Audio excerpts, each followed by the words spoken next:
Fala pessoal, sejam mais uma vez bem-vindos ao canal Cultura Reformada. Dessa vez eu tenho aqui um assunto, não é, de um artigo que é muito importante, né? Peraí.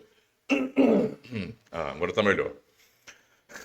Um assunto muito importante, muito atual e que eu tenho certeza que pode provocar, né, certos reformados que querem ser muito contemporâneos, modernos e talvez acharem, né, talvez esses acham que a fé reformada carece hoje de certas correções e atualizações, o que eu discordo veementemente.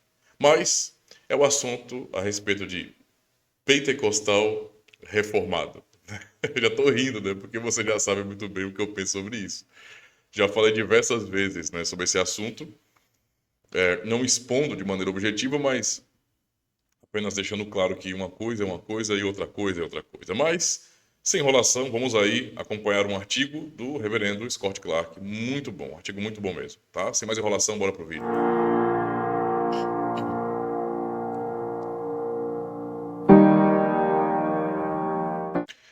Então, pessoal, mais uma vez, muito obrigado pelo apoio de vocês. Não se esqueçam de se inscreverem no canal se não forem inscritos, ativarem o sininho das notificações, tá bom? E é claro, né, dar joinha, comentar e compartilhar com todo mundo. Me ajudem aí nesse trabalho. É o artigo, na verdade, reformado e pentecostal, né? Reformado e pentecostal, né? Já vem na mente o nome daquele pastor presbiteriano. Ai. Pentecostal que ama a Bíblia é reformado. Porque reformado ama a Bíblia. Eita, vamos lá. Então, o artigo do reverendo Scott Clark, né? Ele fala bem assim. ah, então, vamos lá. O artigo começa desse jeito. James K. A. Smith tem uma interessante postagem na Christianity Today. Inclusive, eu tenho um livro dele, já indiquei um livro dele, mas somente aquele livro a respeito de Cartas a um Jovem Calvinista, certo? Mas para entender a amplitude da tradição reformada e não para concordar com o pensamento de James Smith, certo? Porque eu li o livro, embora seja muito bom para isso, para tirar a ênfase reformada de Westminster e mostrar que é maior do que Westminster, não é? Eu me detenho a isso, né? A outros aspectos não, certo? Então, na Christian Today, I teaching a Calvinist to dance. Eu não sou um leitor de inglês não, tá? Então tô me esforçando aqui. Um dia eu aprendo. Neste texto ele diz que anseia por um tipo de espiritualidade reformada pentecostalizada, né? Pois bem, nós já ouvimos alguma coisa sobre isso, hein? Inclusive o reverendo respeitado, o reverendo Argel Magalhães, respondeu isso, né? Quando um pastor, um outro pastor presbiteriano aí, disse que unir, não é, a fé reformada com o fervor pentecostal seria uma maravilha. E o reverendo respondeu muito bem. Nós não precisamos desse negócio de pentecostalismo. Então, o James, não é, K. Smith disse, né, tipo de que ele ansiava no caos, né, por um tipo de espiritualidade reformada pentecostalizada. Isso é complicado, hein? Vamos lá. Ele continua a vincular a sua busca com a de Edwards, né? Isso aqui é irmãos, isso aqui é um problema, cara. Quando eu conheci o mundo teológico calvinista, as referências que me foram apresentadas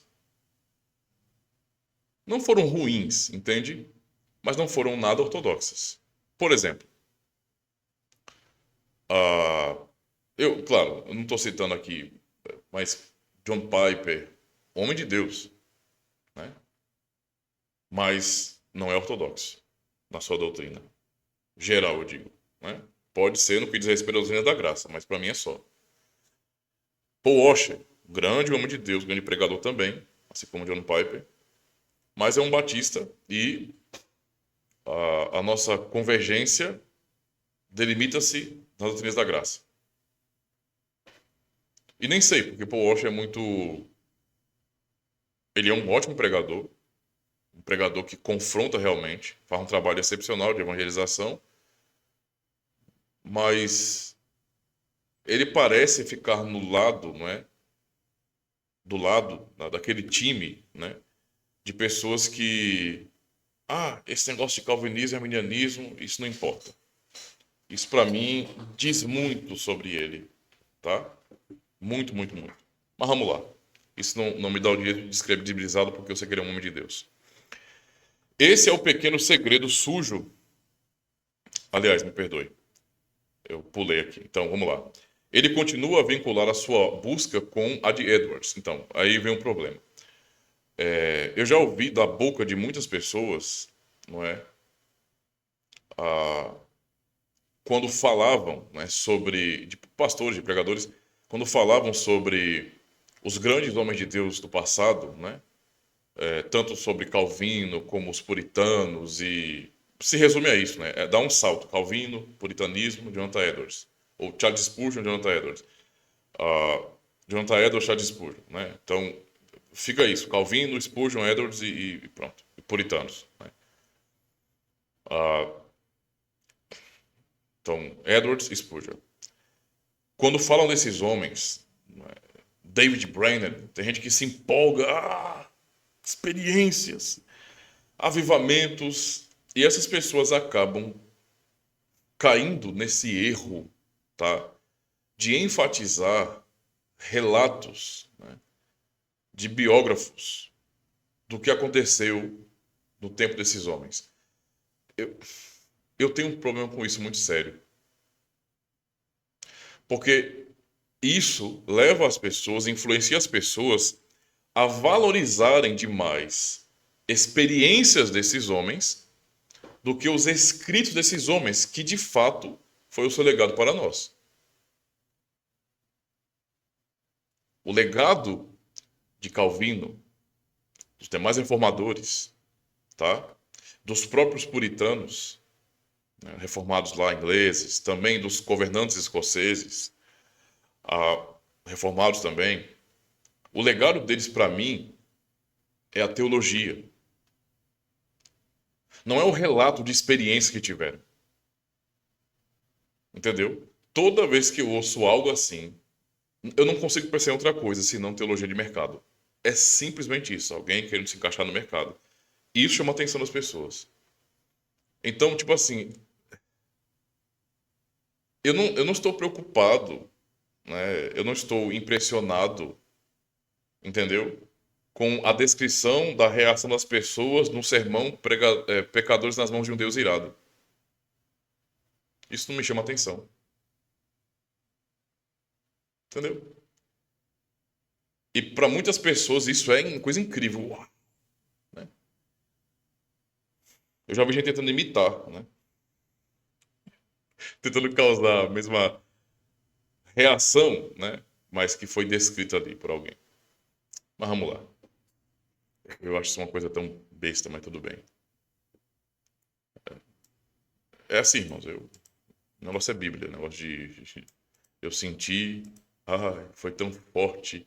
E só me lembra de Alice Finney, sabe? Ondas de amor líquido passando pro meu corpo. Eu não gosto dessas coisas, não. Deixa eu ser friozinho mesmo, como as pessoas acham que eu sou, né? Eu prefiro ir para a escritura. Ela é certeira. Esse pequeno segredo sujo da história moderna. De novo eu pulei, é porque tá o Edwards do mesmo lado aqui, mas tudo bem, vamos lá. Ele continua a vincular a sua busca com a de Edwards. Isso pode surpreender alguns leitores, mas Smith está, pelo menos parcialmente, correto. Vamos lá. Ele está exatamente certo em vincular o seu desejo por uma experiência imediata do Cristo ressuscitado e por fenômenos extraordinários como em Edwards. Esse é o pequeno segredo sujo da história moderna da teologia, da piedade e da prática reformada. Nós não podemos incluir Edwards, Dr. Martin Lloyd Jones, no caso, inequivocamente como um de nós e dizer a James Smith que ele não pode ter a mesma piedade que eles tiveram e procuraram, tá? Então, isso é em primeiro lugar, certo? Isso é um ponto importante aqui. Tá? Em segundo lugar, o texto de Jamie ilustra o estado da definição das palavras calvinista e reformado. Jamie menciona algumas figuras reformadas modernas, né, Bavinck e Kuyper, mas ele não menciona, se bem me lembro, pessoas como Calvino e Guido de Brès, os nossos teólogos mais antigos, que escreveram nossas confissões, confrontaram o tipo de espiritualidade que Jamie defende e procura, e eles a rejeitaram. Tá? Então, notem bem isso aqui, né? Se procura referencial naquilo que é mais recente. E se esquece, não é, daqueles que fundamentaram isso, explicando a fé.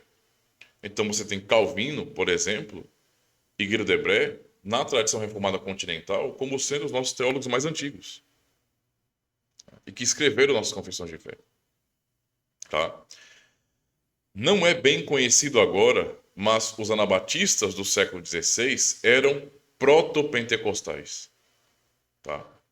De fato, todo ano no curso da Reforma Medieval, quando descrevo a teologia, a piedade e prática dos anabatistas, muitos estudantes observam que isso se parece muito com a piedade na qual eles foram criados.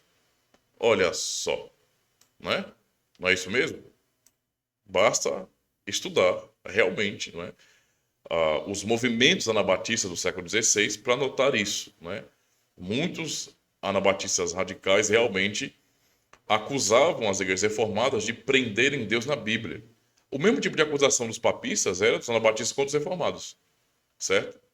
E continua hoje, né? É a mesma coisa hoje, não mudou nada, certo? Então, Guido de Brès, principal autor da Confissão Belga, 1561, uma das confissões reformadas adotadas pelas igrejas reformadas como parte das três formas de unidade, incluindo aí o Catecismo de Heidelberg e os Cânones de Dort, escreveu um tratado contra os anabatistas em que ele se empenhou exatamente nas questões colocadas pelo pentecostalismo moderno. Por exemplo, a tentativa de replicar os fenômenos apostólicos. Guido de Brès se posicionou contra isso. Línguas, curas, etc. Tá? Porque, claro, né? Reformados são sensacionistas. Ele enfrentou Thomas Müntzer, né? Que acusou os protestantes de estarem mortos e repudiou a piedade de Müntzer, né? Em favor de uma piedade da palavra e dos sacramentos. Tá? Para de Brès, a espiritualidade reformada é antitética ao que hoje é chamado de pentecostalismo, ou seja, a espiritualidade reformada é absolutamente contrária, contraditória nesse sentido, ou contrária, na verdade, ao pentecostalismo, né? Oposta ao pentecostalismo. É isso. Não dá para juntar uma coisa com outra. Isso é absurdo. Isso é ignorância. Tá? O ponto é que, desde o início, os reformados sempre estiveram cientes de que uma piedade da palavra e dos sacramentos não seria satisfatória para todos, mas essa é a nossa piedade. Então, a piedade reformada não tem o objetivo de ser satisfatória para todo mundo. Há pessoas que vão querer mesmo, não é, buscar algo que para elas é mais, como eu posso dizer, é mais emocionante mesmo. Entendeu? Tá. Nós entendemos que a era canônica passou, tá? Não vivemos na história da redenção. Tem que aceitar. Essa é a realidade. Os apóstolos estão mortos, ok? O Espírito não está dando a ninguém o poder de ressuscitar os mortos ou de matar os vivos. Entendeu? Não está. Não estamos falando em línguas estrangeiras de nativos, não é? Pelo poder do Espírito e não estamos recebendo revelações canônicas ou extracanônicas. Isso não está acontecendo de fato. Não é? Isso que se chama, do que eu acabei de falar aqui, de ler aqui, não é algo vindo da Escritura. Não é. é um tipo de espiritualidade divorciada da Escritura. É uma religião paralela, tá? Ao cristianismo histórico. Essa é a realidade. Entendeu? E eu sei muito bem o que os que buscam essas coisas, eles responderiam pelo fato de eu dar uma de Padre Quevedo e dizer assim, ixo não existe, me prove. Então, né, a galera toda corre, né, e vai dizer que é porque eu sou incrédulo. Né? É tão mais fácil você, né? Não é fácil, né? Não é fácil covarde dizer isso. Deus faz isso, eu tenho um dom disso, eu tenho um dom daquilo. Aí você vai, questiona e fala, tá bom, então faz aí agora. Ó, vou trazer aqui uma pessoa aleijada, ó, ora para ela ser curada.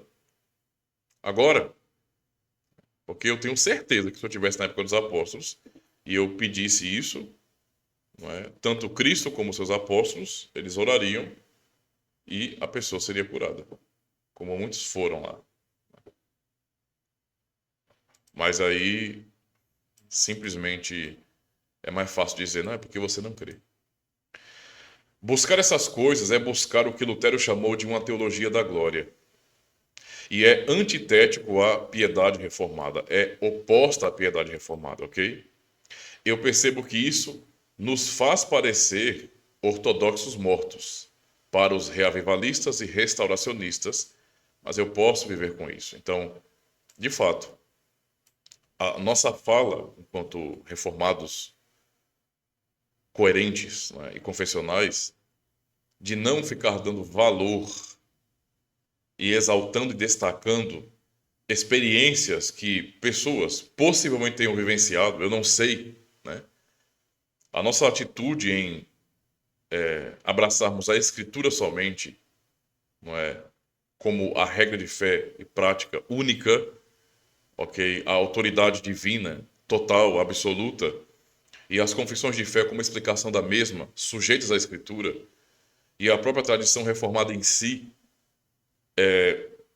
para muitos, de fato, isso significa ser incrédulo, um ortodoxo morto, tá? Ele continua bem assim, olha, eu passei muito tempo questionando a voz pequena e imóvel e vivendo com a decepção de que eu parecia ser o único a não receber a revelação contínua, até que percebi que meus amigos pentecostais simplesmente redescreveriam todas as coisas comuns que acontecem em categorias extraordinárias, apostólicas e sobrenaturais. Quando fiz a exegese bíblica, percebi que muito do que os pentecostais buscam nem sequer é bíblico. Línguas de anjos, o que é isso? Não tem nada a ver com idiomas falados por anjos e pentecostais. É apenas uma hipérbole paulina para enfatizar um ponto moral. Então, não se pode aceitar, meus queridos, a prática que não vem da doutrina reta.